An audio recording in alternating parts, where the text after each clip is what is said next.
우리에게 주시는 말씀은 고린도전서 15장 10절 한 절의 말씀입니다. 고린도전서 15장 10절 한 절의 말씀을 제가 읽도록 하겠습니다.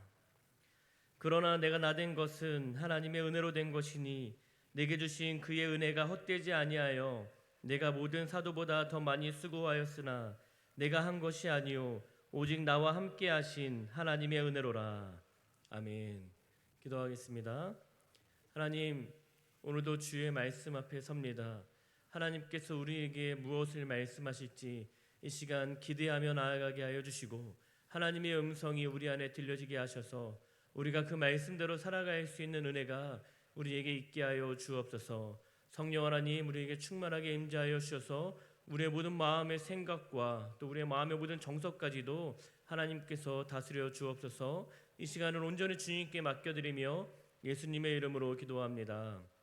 아멘.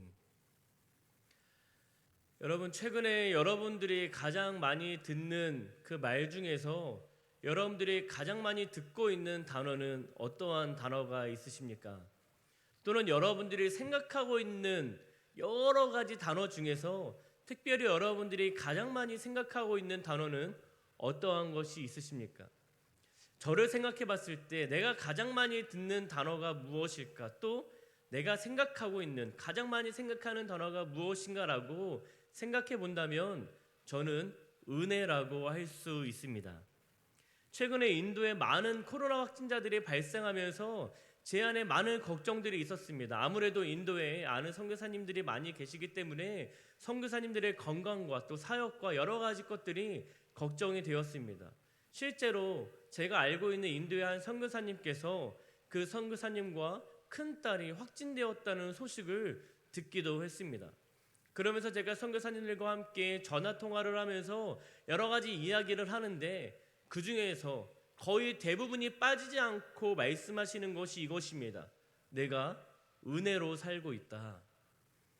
그 코로나 걸렸던 선교사님조차도 내가 코로나에 걸렸지만 은혜로 잘 회복하고 있다라는 말씀을 하셨습니다.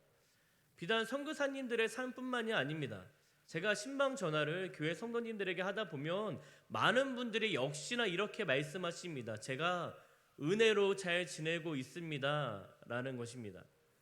그분들 중에서는 정말로 아무 일 없이 아무 걱정과 근심할 것 없이 평안하게 지내고 계시는 분들이 계십니다. 그런 분들이 내가 은혜로 지내고 있습니다 라고 말씀도 하시지만 그분들뿐만 아니라 비록 내가 질병 가운데 아픔 가운데 있지만 그럼에도 불구하고 저는 은혜로 잘 지내고 있습니다 라고 말씀하시는 분들도 계십니다. 여러분의 삶에는 이러한 은혜의 고백이 있으십니까? 여러분들은 이러한 은혜라는 단어를 많이 생각하고 계십니까? 이번에 마가의 다락방 이 기도회를 하면서 많은 찬양들을 하였는데 그 찬양들 중에서도 은혜라는 이 가사가 들어있는 찬양들이 굉장히 많이 있었습니다. 우리가 성경을 표현할 때 여러 가지 단어로 표현할 수 있습니다. 그러나 우리가 성경을 표현할 때 은혜의 책이라고도 표현할 수 있습니다. 그 책은 은혜의 책이다. 그동안 우리의 삶을 돌아볼 때도 우리는 이렇게 고백할 수 있을 것입니다. 은혜였다. 성경에서 예수님의 제자들을 보면 야고보와 베드로의 서신서들을 보면 그들이 자신이 전하고자 하는 그 메시지 가운데에 하나님의 은혜가 너희에게 있기를 원한다, 하나님의 은혜다라는 것들을 이야기하는 것을 들을 수 있습니다. 또한 예수님의 제자 중에 정말로 은혜라는 단어를 많이 사용한 사람이 있다면 아마도 대표적으로 사도 바울일 것입니다. 사도 바울은 자신의 모든 서신서를 시작하면서 이렇게 말하고 있습니다. 하나님 우리 아버지와 주 예수 그리스도로부터 은혜와 평강이 있기를 원하노라.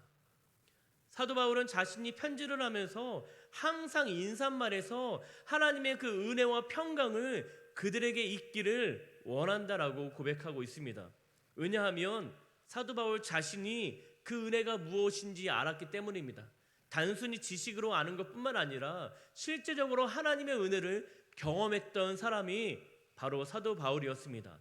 또한 단순히 그 은혜를 경험하기만 했느냐, 지금도 그렇게 살아가고 있었던 사람이 바로 사도 바울이었습니다.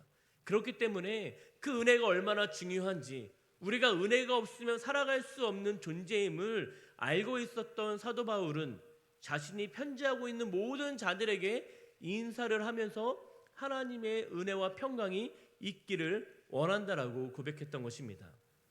오늘 본문에서 사도 바울은 이렇게 고백하고 있습니다. 그러나 내가 나된 것은 하나님의 은혜로 된 것이니 내게 주신 그의 은혜가 헛되지 아니하여 내가 모든 사도보다 더 많이 수고하였으나 내가 한 것이 아니요 오직 나와 함께 하신 하나님의 은혜로라. 여러분, 이 말씀을 제가 세 번역으로 한번 읽어드리도록 하겠습니다. 그러나 나는 하나님의 은혜로 오늘의 내가 되었습니다. 나에게 베풀어 주신 하나님의 은혜는 헛되지 않았습니다. 나는 사도들 가운데 어느 누구보다도 더 열심히 일하였습니다. 그러나 이렇게 한 것은 내가 아니라 나와 함께 하신 하나님의 은혜입니다.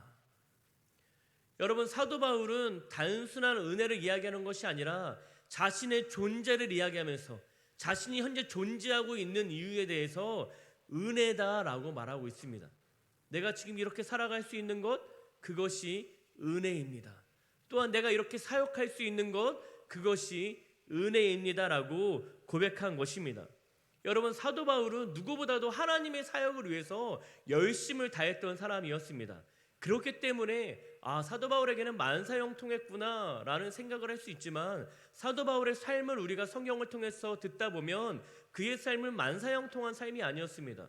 그의 삶에는 너무나 어려운 시간들, 고통의 시간들, 헐벗은 시간들, 매를 맞는 시간들, 굉장히 많은 시간 동안 어려움을 당했습니다. 그럼에도 불구하고 사도 바울은 은혜였다, 또한 지금도 내가 은혜로 살아가고 있다라고 말하고 있습니다. 여러분은 하나님의 은혜를 생각하시면서 또한 고백하면서 살아가고 계십니까? 우리는 다시 한번 우리가 어떤 은혜를 받았으며 또 은혜를 받은 자들은 어떻게 살아야 하는지 우리가 그 말씀을 오늘 함께 나누기 원합니다. 첫 번째 메시지는 이것입니다. 우리의 행위로 구원을 받은 것이 아닙니다. 우리는 은혜로 구원을 받았습니다. 에베소서 2장 8절 말씀에 우리의 구원에 대해서 이렇게 말하고 있습니다. 너희는 그 은혜에 의하여 믿음으로 말미암아 구원을 받았으니 이것이 너희에게서 난 것이 아니요 하나님의 선물이라. 여러분, 선물은 우리가 무엇을 했기 때문에 주어지는 것이 아닙니다. 만약에 우리가 어떠한 행위를 했기 때문에 주어지는 것이라면 그거는 선물이 아니라 대가라는 것입니다. 선물은 내가 무엇인가 하지 않았어도, 내가 어떠한 일을 하지 않았음에도 불구하고 나에게 주어지는 것, 그것이 바로 선물이라는 것입니다. 이 선물이란 단어를 다른 단어로 대체한다면 바로 은혜라고 할 수 있습니다. 어떤 행위를 했기 때문에 주어지지 않는 것, 내가 무엇인가 했기 때문에 내가 받는 것이 아닌, 내가 아무것도 하지 않았어도, 내가 또한 자격이 되지 않아도 나에게 주어지는 것, 그것이 선물, 바로 은혜라는 것입니다. 사도 바울은 로마서 11장 6절을 이렇게 말하고 있습니다. 세 번역으로 읽어드립니다. 은혜로 된 것이면 행위에 근거한 것이 아닙니다. 그렇지 않으면 그 은혜는 이미 은혜가 아닙니다. 여러분, 우리의 구원은 우리의 행위로 받은 것이 아닙니다. 여러분, 또한 우리는 행위로, 우리는 절대로 구원을 받을 수가 없습니다. 우리는 죄인이기 때문입니다. 또한 우리는 완전할 수 없기 때문입니다. 그렇기 때문에 우리의 행위로 구원을 받을 수 있다면 이 땅에 어느 누구도 구원을 받을 만한 사람이 없습니다. 우리는 은혜로 구원을 받은 것입니다. 제가 새벽 예배 때 보통 사도 바울의 서신서를 이전에 많이 나눴습니다. 계속해서 사도 바울의 서신서를 나누면서 제가 발견했던 모든 서신서의 공통점은 바로 이 은혜, 믿음으로 주어지는 구원에 대한 말씀이었습니다. 당시에 유대인들이 이방인들을 보면서, 그리스도인들을 바라보면서, 야, 너네는 율법도 지키지 않으면서 어떻게 구원을 받냐? 너네는 할례도 받지 않았잖아. 너네는 행함으로 구원을 받아야지. 라는 여러 가지 유혹들이 있었음을 함께 나눴습니다. 그러면서 사도 바울이 그것에 대해서 계속 반대의 입장을 표명하는 것입니다. 아니다. 우리가 율법을 지키지 않았어도, 할례를 받지 않았어도, 우리에게 어떤 행함이 없다 할지라도 우리가 예수 그리스도를 믿기만 하면 우리가 받는 것, 그것이 바로 구원이라는 것입니다. 그리고 그것이 바로 하나님의 선물, 구원, 은혜라고 말하고 있는 것입니다. 아무것도 하지 않았어도, 자격이 주어지지 않았어도 우리는 하나님의 구원을 은혜로 받을 수 있다라고 말하는 것입니다. 제가 지난주에 저희 외할아버지 댁에 한번 방문을 했습니다. 몸이 좋지 않다는 소식을 듣고 또 어떻게 하나님께서 데려가실지 알지 못하기 때문에 제가 외할아버지 댁에 시골에 방문을 했는데, 저희 아버지도 목사님이시고 또 저도 목사고 또 저희 매형도 목사로서 목회를 하고 있는데, 너무나 안타까운 건 저희 외가댁 할아버지 할머니가 아직도 예수님을 믿지 않고 계시는 것입니다. 너무나 안타까운 마음에 이번에 뵈면 꼭 복음을 전해야 되겠다라는 생각을 가지고 갔습니다. 그리고 저희 매형도 저희 외할머니를 계속 복음을 제시하는 모습이 옆에서 보였습니다. 저 또한 다른 곳에 계셨던 외할아버지에게 가서 복음을 계속해서 제시했습니다. 하나님께서 할아버지를 많이 사랑하세요. 우리가 무엇을 하지 않아도 하나님이 우리를 사랑하시고 우리를 위해서 죽으셨어요. 우리가 그것을 믿기만 하면 우리는 구원받아요 라는 말씀을 드렸습니다. 그런데 여러 가지 이야기를 듣던 할아버지 또 할머니께서 나는 아무것도 한 것이 없어. 나는 죄인이야. 나는 지은 죄가 많아. 나는 지금까지 이렇게 살아왔어 라는 이야기를 하시면서 계속 그것을 그냥 믿어 단순히 입술로만 고백하는 이야기를 들었습니다. 여러분, 우리도 다르지 않습니다. 신앙생활을 하다 보면 내가 여러 가지 봉사를 하고 있기 때문에 마치 그 봉사하는 여러 가지 그 사역들 때문에 내가 구원이 확실해지는 것처럼 느낄 때가 우리에게 있을지도 모릅니다. 또한 내가 헌금을 많이 하기 때문에 그것이 마치 나를 구원의 자격을 얻는 것처럼 생각할 수 있게 만들지도 모릅니다. 또한 내가 마치 직분으로 내가 목사니까 당연히 구원을 받는다? 여러분, 목사이기 때문에 구원을 받는 것이 아닙니다. 예수 그리스도를 믿음으로 구원을 받는 것입니다. 그러나 많은 사람들이 목사면 당연히 구원 받았겠지, 장로면 당연히 구원 받았겠지, 그러나 그러한 직분 때문에 구원이 우리에게 주어지는 것이 아닙니다. 또한 내가 새벽 예배를 열심히 나왔기 때문에, 내가 기도를 정말 많이 했기 때문에 구원을 받는 것처럼 생각하는 분들이 계실 수도 있습니다. 내가 성경을 얼마나 많이 알고 있는지, 내가 성경을 얼마나 많이 읽었는지, 내가 성경을 얼마나 잘 아는지에 따라서 구원에 대한 확신이 생기는 것처럼 생각하는 분이 있을 수도 있습니다. 그러나 그 어떠한 것도 우리를 구원할 수 있는 것이 단 하나도 없습니다. 오직 우리를 구원할 수 있는 것은 예수 그리스도를 믿음으로 우리는 은혜로 구원에 이르게 되는 것입니다. 성경이 그것을 말하고 있습니다. 로마서 9장 32절에 이렇게 말합니다. 어찌 그러하냐? 이는 그들이 믿음을 의지하지 않고 행위를 의지함이라. 부딪힐 돌에 부딪혔느니라. 여러분, 우리를 구원할 수 있는 것은 믿음으로 구원을 받고 은혜로 구원을 받는데도 불구하고 우리의 행위로 구원을 받는 자들에게는 오히려 예수 그리스도의 은혜가 우리가 걸림돌이 된다는 것입니다. 우리가 믿음을 의지하지 않고 행위를 의지한다면 더 이상 예수 그리스도의 은혜가 우리에게 절대적으로 필요한 것이 아니라 오히려 걸림돌이 된다는 것입니다. 구원은 우리가 무엇을 했기 때문에 받는 것이 아닙니다. 사도 바울은 계속해서 많은 이방인들에게 서신서를 보내면서 그것에 대해서 얘기하는 것입니다. 하나님의 은혜와 평강이 너희에게 있기를 원한다. 우리는 믿음으로 구원을 받는 것이다. 필립 얀시는 자신의 책 놀라운 하나님의 은혜라는 책에서 이렇게 말합니다. 은혜란 하나님의 사랑을 더 받기 위해 살 수 있는 일이 아무것도 없다는 뜻이다. 반대로 말하면 은혜가 아니면 우리는 어떠한 것도 할 수 없다는 것입니다. 은혜가 있기 때문에 우리는 더 이상 어떠한 다른 방법을 동원해서 하나님의 사랑을 더 받기 위해 노력할 필요가 없다는 것입니다. 은혜면 충분하다는 것입니다. 그렇기 때문에 우리에게 필요한 것은 은혜인 것입니다. 우리는 은혜로 구원을 받는 것입니다. 행위가 아닙니다. 우리가 은혜라는 단어를 생각할 때 가장 먼저 우리가 생각하고 알아야 되는 것은 우리는 행위로 구원을 받는 것이 아니라 우리는 은혜로 구원을 받습니다. 두 번째로 우리에게 주시는 메시지는 이것입니다. 은혜를 받은 것으로 끝이 아니라 우리는 은혜를 누리며 나누며 살아가야 합니다.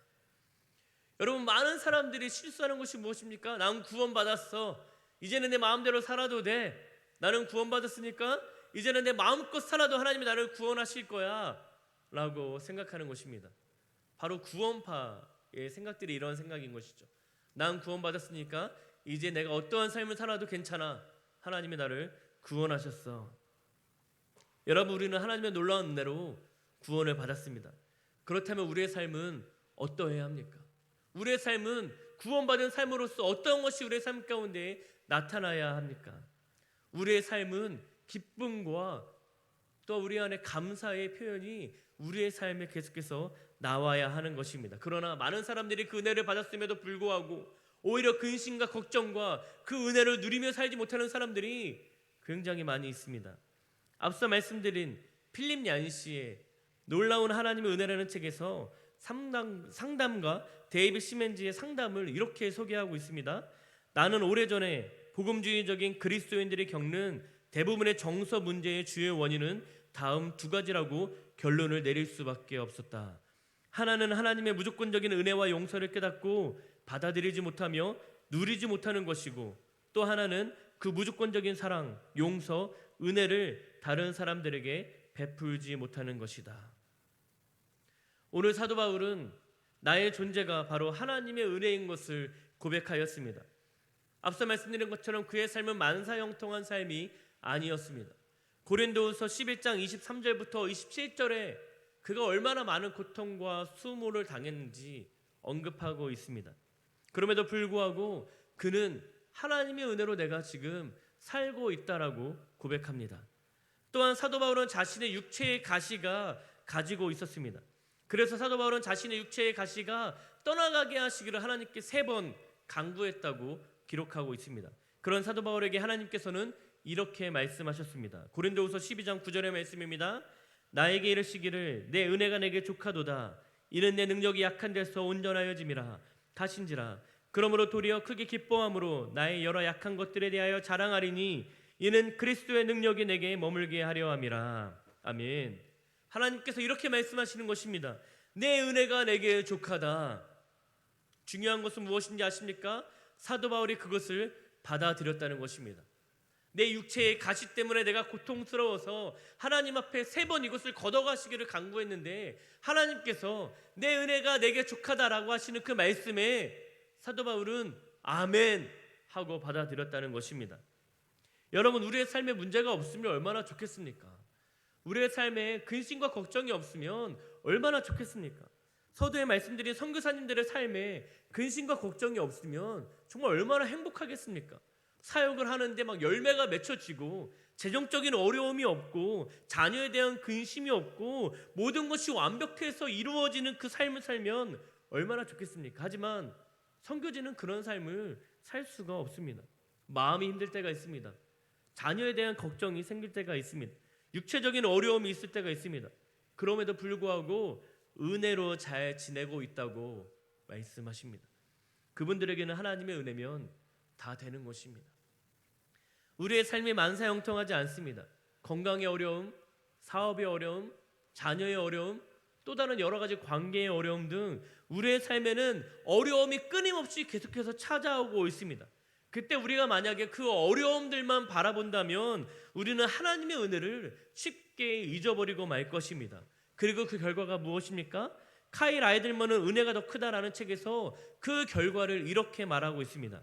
우리가 은혜를 잃어버릴 때 원망과 분노의 독이 너무 많아져서 결국 터져 나올 것입니다. 우리가 은혜를 잃어버릴 때 우리 안에는 원망과 분노의 독이 너무 많아진다는 것입니다. 우리 입술에는 날마다 원망, 불평, 또 우리 마음가운데 분노, 이 모든 독들이 너무 많아져서 결국 터져버리고 마는 것이죠. 언제요? 하나님의 은혜를 잊어버릴 때. 그러나 우리가 그 문제를 바라보지 않고 우리의 삶의 어려움과 고통을 바라보지 않고 우리에게 베풀어 주신 하나님의 은혜를 기억하며 살아갈 때 우리의 삶에는 기쁨이 넘쳐날 것입니다. 하나님의 은혜를 기억하고 살아가는 자에게는 감사가 끊이지 않게 되는 것입니다. 이 모든 상황 속에서도 하나님께서 베풀어 주신 은혜가 그 은혜 때문에 우리가 족한 삶을 살게 되는 그러한 은혜가 있게 되는 것입니다. 이것이 은혜를 받은 사람과 그렇지 않은 사람의 차이입니다. 여러분, 은혜라는 단어가 헬라어로 카리스라는 단어입니다. 우리 교회 3부 예배 찬양팀이 카리스, 이 은혜라는 의미를 가지고 있는데 스트롱이라는 분이 그리스어 사전에서 이 카리스, 은혜라는 단어를 이렇게 의미하고 있다라고 설명하고 있습니다. 마음을 거쳐 삶으로 나타나는 신적 영향력. 여러분, 은혜는 우리의 감사, 우리의 또 기쁨, 우리의 마음으로만 나타나는 게 아니라 이것에 우리의 마음에 거쳐 삶으로 드러난다라고 말합니다. 그 은혜 때문에 감사와 기쁨이 우리의 감정을 거쳐 모든 사람들에게 드러나도록 우리의 삶으로 나타난다는 것입니다. 그래서 존 비버는 이렇게 말합니다. 은혜는 천국에 가는 것 그 이상이다. 은혜를 받은 사람과 그렇지 않은 사람은 겉으로도 구별이 된다. 은혜는 신자의 삶에 눈에 보이게 나타난다. 또 여러분, 존 비버는 은혜라는 책에서 존 더반 성경 용어 백과사전에서 은혜를 이렇게 말한다고 소개하고 있습니다. 제가 읽어드리겠습니다. 은혜는 우리에게 의를 전가시켜 하나님 앞에 서게 할 뿐 아니라 그 이상의 일까지 하게 하는 역동적인 힘이다. 은혜는 우리의 실생활에도 영향을 준다. 하나님이 우리 안에 능력을 주셔서 우리의 무력함을 극복하게 하시는 것이 은혜의 특징이다. 여러분, 은혜는 추상적인 것이 아닙니다. 은혜는 그냥 우리를 구원하셨구나 라고 생각하는 그런 추상적인 것이 아닙니다. 오늘 설명에 의하면 추상적인 것이 아니라 실생활에 영향을 주는 것, 그것이 은혜라고 말합니다. 그리고 은혜의 특징이 무엇이라고 말합니까? 우리 안에 능력을 주셔서 우리의 무력함을 극복하게 한다라는 것입니다. 우리의 삶의 어려움, 우리의 삶의 외로움, 우리의 삶의 아픔, 고통, 그것을 극복하게 하는 것이 바로 은혜의 특징이라고 말하는 것입니다. 그래서 많은 사람들이 볼 때 저 사람 은혜 받았구나, 저 사람에게 하나님께서 은혜를 베푸셨구나 라는 것을 보이게끔 우리는 살아갈 수 있다는 것입니다. 여러분, 하나님께서 우리에게 베풀어 주신 은혜가 여러분의 삶에 얼마나 영향력을 끼치고 살아가고 계십니까? 여러분은 진짜 은혜를 받으셨습니까? 그 은혜를 깨달으셨습니까? 그 은혜는 단순히 천국에 가는 것 그 이상이라고 말합니다. 은혜를 받은 자는 겉으로도 드러난다라고 말합니다. 우리의 무력함을 극복하게 하고 우리의 삶의 어려움을 이기게 하는 것, 그것이 은혜의 특징입니다. 그래서 존 비버는 또 이렇게 말합니다. 그리스도인의 삶에 관한 한 처음 구원을 받을 때만 아니라 구원이 유지되는 것도 은혜다. 여러분, 구원이 유지되는 것, 많은 사람들이 예수 그리스도를 믿습니다. 그러나 또 많은 사람들이 떠나갑니다. 우리에게는 날마다 은혜가 필요한 것이죠. 그 구원이 유지되는 것, 그 은혜가 우리에게도 필요합니다. 그래서 우리의 삶에 무력감과 또 우리의 삶의 어려움과 고통이 우리의 삶을 지배하는 것이 아니라 우리가 받은 그 은혜 때문에 모든 무력감, 모든 아픔, 모든 고통 속에서도 우리가 그 모든 것들을 극복하고 사람들에게도 나타낼 수 있는, 겉으로도 드러낼 수 있는 그러한 은혜의 삶을 누리며 살아가실 수 있는 저와 여러분들이 되기를 바랍니다. 마지막으로 우리에게 주시는 메시지는 이것입니다. 우리의 일생생활에서 하나님께서는 여전히 은혜를 베풀고 계심을 깨달아야 합니다. 여러분, 우리가 이 세상을 살아가다 보면 너무나 당연하게 여기는 것들이 굉장히 많이 있습니다. 제가 셋째 은호를 낳으면서 아기를 낳는 것, 아이가 태어나는 것이 너무나 당연한 것이 아님을 알았습니다. 첫째 소은이와 둘째 소율이가 태어날 때는 정말 아무 어려움 없이 그냥 너무 당연하게 이렇게 그냥 아기 낳는 거구나 라고 생각할 만큼 그렇게 나왔습니다. 그런데 이 셋째 은호는 조금 달랐습니다. 이제는 예정일이 6주가 남은 상황이었습니다. 보통 35주 6주가 되면 장기가 다 완성되고 태어나도 자가호흡이 가능하다고 이야기하는데, 그리고 태어나더라도 자가호흡이 가능한데, 그런데 은호가 34주가 조금 지난 어느 날 저녁에 갑자기 아내가 하혈을 하면서 병원에 가게 되었습니다. 병원에 가니까 이제는 하혈을 하는데 그 이유가 양수를 감싸고 있는 막이 찢어져서 양수가 흘렀던 것입니다. 그래서 그 양수가 흐르는 그 막이 찢어졌기 때문에 그곳에 세균이 감염할 수 있어서 지금 분만을 해야 된다라고 이야기하는 것입니다. 그런데 저희가 다니던 병원은 인큐베이터가 없었습니다. 이 아이가 34주밖에 되지 않았기 때문에 태어나면 아직 장기가 다 완성되었을지도 모르고 자가 호흡이 가능하지 않을 것이라 라는 이야기를 듣고 인큐베이터가 있는 병원으로 옮겨야 된다는 소식을 들었습니다. 그리고 근처에 있는 분당 서울대 병원으로 옮기게 되었습니다. 그리고 거기서 34주 4일 만에 태어나 인큐베이터에 들어갔습니다. 그 모습을 보면서 아기가 태어나는 것, 건강하게 태어나는 것, 그거는 당연한 게 아니구나. 우리가 아이가 태어나는 게 너무나 당연하게 여겼구나. 그러나 아이가 건강하게 태어날 수 있는 것이 너무나 은혜였구나라는 고백을 하게 되었습니다. 여러분, 이렇게 34주 만에 태어나는 것, 인큐베이터에 들어가는 것도 어떻게 보면 은혜입니다. 실제로 많은 사람들이 아기를 가졌지만 중간에 유산되는 일들이 지금 이 시대에 너무 많이 일어나고 있습니다. 그뿐만이 아닙니다. 남자나 여자나 아무 문제가 없는데 아이가 생겨나지 않는다는 이야기를 종종 듣습니다. 이처럼 아기가 태어나는 것, 아기가 생기는 것, 아이를 가질 수 있는 것, 그 모든 것이 당연한 것이 아니라 바로 은혜였던 것입니다. 우리의 일상생활에서도 너무나 당연하게 여기는 것들이 많이 있습니다. 예전에 그런 이야기를 들었습니다. 우리가 잠을 자는 것이 마치 죽은 것과 비슷하다라는 이야기를 들었습니다. 여러분, 그렇기 때문에 우리가 잠을 자다가 일어나는 것은 너무 당연한 것이 아니라는 것입니다. 우리가 잠을 자는 것, 죽었던 것이 우리가 일어나는 것은 굉장히 기적과 같은 일이라고 하는 것입니다. 은혜인 것입니다. 그러나 우리가 잠을 자고 일어나는 것을 너무나 당연하게 여기고 있습니다. 최근에 한 장례식장에 갔을 때도 들었던 이야기가 그분이 돌아가신 게 잠을 자다가 아침에 일어나지 않아 보니 돌아가셨다는 것입니다. 여러분, 잠을 자고 일어나는 것, 그것은 당연한 것이 아닙니다. 은혜입니다. 최근에 운전을 하면서 찬양을 듣다가 새로운 찬양을 듣게 되었는데 정말 은혜가 되었던 찬양이 있습니다. 제목이 바로 은혜입니다. 가사가 이렇습니다. 내가 누려왔던 모든 것들이, 내가 지나왔던 모든 시간이, 내가 걸어왔던 모든 순간이 당연한 것 아니라 은혜였어. 아침 해가 뜨고 저녁에 노을, 봄의 꽃 향기와 가을의 열매, 변하는 계절의 모든 순간이 당연한 것 아니라 은혜였어. 모든 것이 은혜, 은혜, 은혜, 한없는 은혜. 내 삶에 당연한 건 하나도 없었던 것을 모든 것이 은혜였어. 내가 이 땅에 태어나 사는 것, 어린 아이의 시절과 지금까지 숨을 쉬며 살며 꿈을 꾸는 삶, 당연한 것 아니라 은혜였어. 내가 하나님의 자녀로 살며 오늘 찬양하고 예배하는 삶, 복음을 전할 수 있는 축복이 당연한 것 아니라 은혜였어. 여러분, 해가 뜨는 것, 해가 지는 것, 은혜입니다. 꽃이 피는 것, 열매를 맺는 것, 은혜입니다. 이 땅에 태어나는 것, 어린 시절을 보낸 것, 은혜입니다. 숨을 쉬는 것, 내가 꿈을 꾸는 것, 은혜입니다.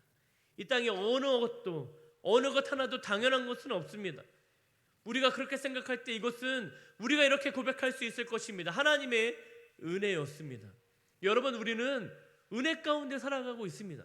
그러나 많은 사람들이 지금 내가 처한 어려움만 바라보면서, 지금 내가 처한 고통만을 바라보면서 내 삶에 은혜가 없다, 하나님은 나에게 관심이 없다라고 이야기하고 있습니다. 그러나 우리가 우리의 삶을 둘러본다면 우리의 삶의 곳곳에 모든 것이 하나님의 은혜였음을 우리는 고백할 수 있게 될 것입니다. 우리는 하나님의 은혜로 구원을 받았습니다. 우리의 행위가 아니라 우리는 은혜로 구원을 받았습니다. 그리고 우리는 그 은혜를 누리며 살아가야 합니다. 때로는 우리의 삶에 어려움과 고통이 있습니다. 그러나 그 어려움과 고통이 하나님의 은혜를 아무 의미 없게 하지는 못합니다. 오히려 하나님의 은혜가 우리의 삶의 고통과 어려움을 주관하게 합니다. 그것이 아무것도 아닌 것처럼 만듭니다. 그리고 우리의 삶에는 기쁨과 감사가 넘쳐나게 만드는 것입니다. 그것이 은혜의 특징입니다. 그리고 우리는 우리의 삶이 아무것도 아니라고 생각했던, 우리의 삶에 당연하게 여겼던 그 모든 것이 우리에게 은혜였음을 깨닫는 삶을 살아가야 합니다. 그렇게 하나님의 은혜를 깨달으며 살아갈 때 우리의 삶에 놀라운 기쁨과 감사가 있을 것입니다. 함께 기도하겠습니다. 하나님, 우리의 행위가 아니라 하나님의 은혜로 우리가 구원을 받았습니다. 하나님, 우리가 살아가면서 때로는 우리의 삶의 어려움과 고통으로 하나님의 은혜를 잊어버리고 고통과 아픔 가운데 살아갈 때가 있습니다. 그러나 주님, 우리가 이제는 그 고통과 어려움만을 바라보면서 하나님의 은혜를 잊어버리지 않게 하여 주시고 하나님의 은혜를 날마다 기억하여서 우리의 삶에 그 어려움과 고통이 우리의 삶을 주관하지 못하도록 주님, 우리에게 계속해서 그 은혜를 깨닫는 은혜가 있게 하여 주옵소서. 하나님, 또 우리의 삶에 너무나 당연하게 여겨왔던 그 모든 것들이 당연한 것이 아니라 하나님의 은혜였음을 깨닫게 하여 주옵소서. 그래서 삶을 살아갈 때마다 하루하루 순간순간마다 하나님의 은혜를 기억하며 또 하나님의 은혜를 느끼며 감사와 기쁨으로 살아갈 수 있는 우리의 삶이 될 수 있도록 인도하여 주옵소서. 그렇게 하실 주님께 감사드리며 예수님의 이름으로 기도합니다. 아멘.